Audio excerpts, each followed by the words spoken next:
Assalomu alaykum aziz bolajonlar. Hozir men sizlarga baraka haqida bir rivoyat aytib beraman.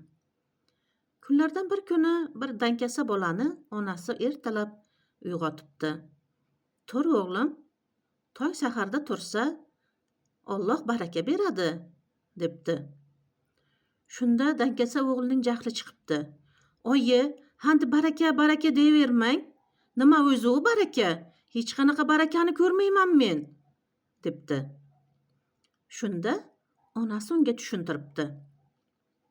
O'g'lim aytchi, dunyoda it ko'proq tug'adimi yoki qo'ylar ko'proq tug'adimi, debdi.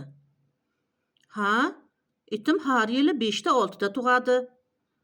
Qo'yimiz esa yiliga 1 marta tug'adi, deb javob beribdi dangasa o'g'il. Lekin qaysi biri ko'proq, deb so'rabdi. Qo'ylar ko'proq, debdi o'g'li. Axir nega, o'ylab ko'rchi. Har kuni qassoblar qo'y so'yishadi. Bozorda qo'y go'shti to'lib ketgan. Hech kim itni so'ymaydi ham, o'ldirmaydi ham. Nega itlar kam? Bilasanmi?